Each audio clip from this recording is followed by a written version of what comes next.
میرا خیال ہے کہ جو اکنالج کرنا، معیار کرنا اور جو سٹینڈرڈ تھے نا وہ چینج ہو گئے. بالکل. یعنی پہلے مجھے آج بھی یاد ہے بچپن میں ہم کہیں کھیل رہے ہیں، بات کر رہے ہیں، کسی کے گھر گئے ہیں، کہیں کوئی چیز پہنچانی ہے تو ہمارے رویے کو اکنالج کیا جاتا تھا کہ یار یہ کتنا شائستہ اور شستہ بچہ ہے جی، اور اس کا اخلاق کتنا اچھا ہے. اب جو ہے نا ان چیزوں کو اکنالج نہیں کیا جاتا. سوسائٹی بڑی شدید میٹیریلسٹک ہو گئی ہے اور اس مادیت پرستی نے کیا کیا ہے، ہر چیز کو میئر کرنے کا پیمانہ جو ہے وہ پیسہ بنا دیا کہ گاڑیاں کتنی ہیں، پیسہ کتنا ہے، ویلتھ کتنی اکٹھی کر لی ہے، گھر کتنے ہیں، زمینیں کتنی اکٹھی کی ہوئی. ان سب چیزوں نے سوسائٹی کے سٹینڈرڈز کو چینج کر دیا.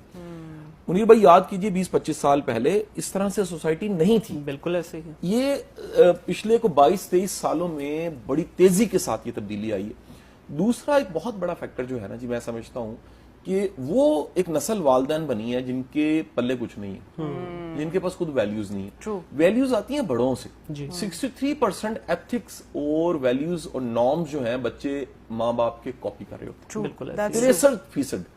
یعنی بڑی ایک ریشو ہے. یعنی آپ یہ کہہ لیجیے ہم جو تینوں بیٹھے ہوئے اسکرین پہ دکھ رہے ہیں، ہم 63% فوٹو کاپی ہیں اپنے ماں اور باپ کی. بالکل ایسے. یعنی بظاہر ہم جو بھی دکھ رہے ہیں، ہمارے نین نقش، کسی کی آنکھیں ماں پہ گئی ہیں، کسی کا چہرہ ماں پہ گیا، کسی کا بالوں کا سٹائل باپ پہ ہوگا، کسی کا رنگ جو ہے وہ والد یا فیملی پہ چلا گیا ہوگا، کسی دادکوں پہ نانکوں پہ. لیکن 63% جب ہمارا واسطہ دنیا سے پڑتا ہے، جو ہمارے رویے نکل کے آتے ہیں، جو ہماری ویلیوز ہوتی ہیں، یا جو اصل میں ہم ہوتے ہیں، وہ ہمارے استاد تھے، وہ مثال دیا کرتے تھے کہ دو جو سوپ ہے نا، میں نام نہیں لوں گا ان کا کیونکہ میڈیا پہ بیٹھ کے نام لینا بڑا چیلنج ہو جاتا ہے، تو کمپنی کی مشہوری مفت میں نہیں کرنی چاہیے. تو ایک کپڑے دھونے والا تھا اور ایک نہانے والا تھا.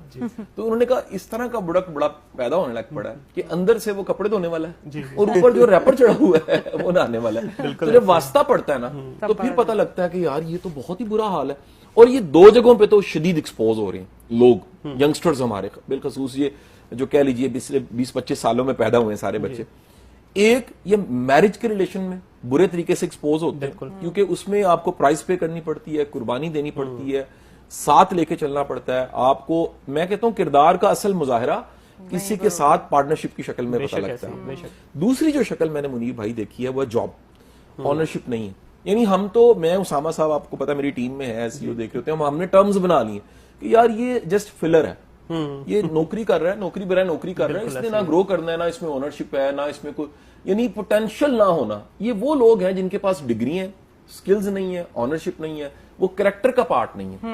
وہ جو کریکٹر ساری ہوتے ہیں، ٹریلز ہوتے ہیں، خوبیاں ہوتی ہیں، وہ بالکل نہیں ہے. نتیجہ یہ ہے کہ وہ بیچارے کولو کی بیل کی طرح ایک دائرے کا سفر کرتے رہتے ہیں اور مورد الزام ٹھہراتے ہیں اسٹیٹ ٹھیک نہیں ہے، ملک ٹھیک نہیں ہے، نوکریاں نہیں ہے. نوکری دینے والا نوکریاں دینے کو تیار ہے، اسے بندے نہیں